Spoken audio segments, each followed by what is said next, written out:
Bismillahirrahmanirrahim. Assalamualaikum warahmatullahi wabarakatuh. Perkenalkan, nama saya Husnul Khotimah dari jurusan Biologi dengan NIM F1D121058 Fakultas Matematika dan Ilmu Pengetahuan Alam, Universitas Halu Oleo.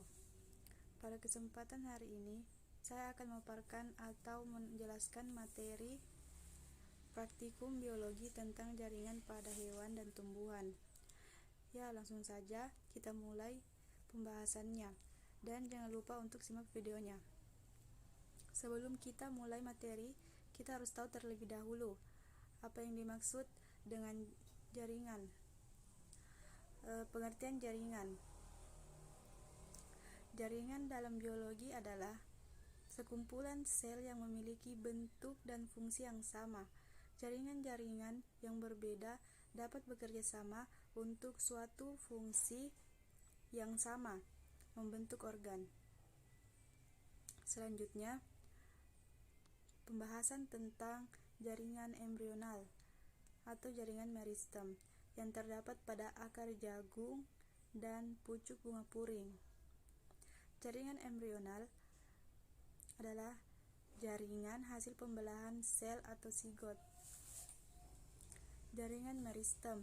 Jaringan meristem merupakan jaringan tumbuhan yang masih muda dan belum terdiferensiasi sehingga mampu melakukan pembelahan.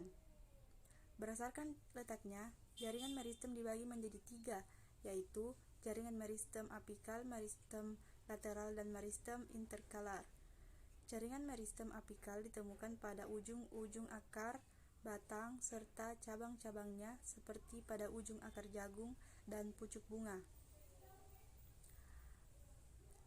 Sementara itu, jaringan meristem lateral terdapat pada batang dan sisi lateral batang.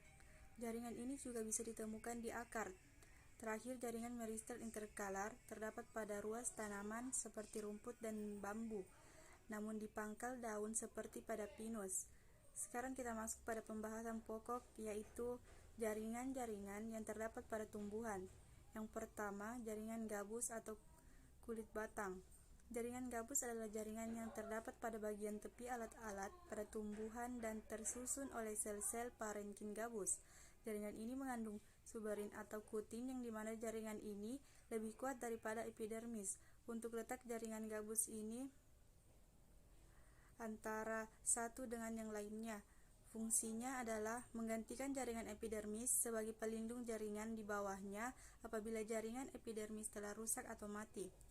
Jaringan gabus merupakan sel-sel mati dan bersifat impermeable. Jaringan gabus dapat dibedakan menjadi 3, yaitu eksodermis, endodermis, dan selanjutnya. Yang kedua, jaringan pada batang. Kambium adalah lapisan jaringan meristematik pada tumbuhan. Sel-selnya aktif membelah dan bertanggung jawab atas pertumbuhan sekunder tumbuhan.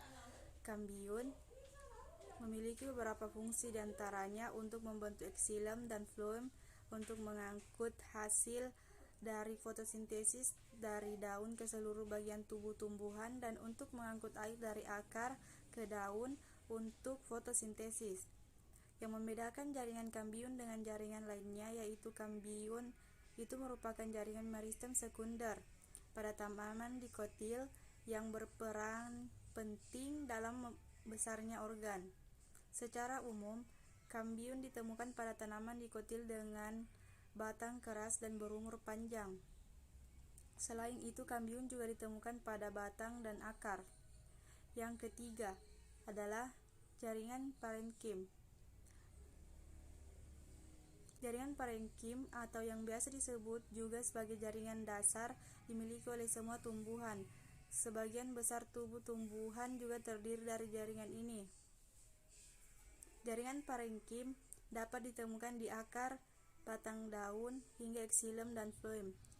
Ketika suatu bagian pada organ mengalami kerusakan, secara umum, sel-sel dalam jaringan parenkim berperan dalam proses fotosintesis, sekresi, respirasi, hingga menyimpan cadangan makanan dan air. Dan yang keempat, jaringan kayu. Jaringan pembuluh kayu atau eksilem adalah salah satu jaringan pengangkut yang sangat kompleks dan terdiri dari berbagai jenis bentuk sel. Jaringan ini berfungsi untuk mengangkut air, garam, mineral, dan hasil fotosintesis pada akar dikotil. Terletak di bagian tengah akar dan floem terletak di antara jaringan yang terbentuk oleh eksilem pada monikotil. Eksilem dan floem terletak pada meristem dasar dan tersebar, tetapi berdekatan dalam suatu tempat dengan perbandingan lebih besar ukuran eksilem dan floem. Sedangkan pada batang dikotil, letak eksilem berada di dalam kambium, sedangkan floem terletak di bagian luar kambium. Selanjutnya, jaringan yang terdapat pada hewan.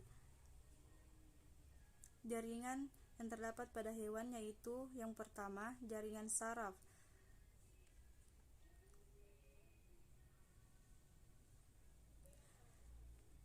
Adalah jaringan yang terdiri dari serabut dengan berbagai kandungan sebagai pengantar impuls dari reseptor.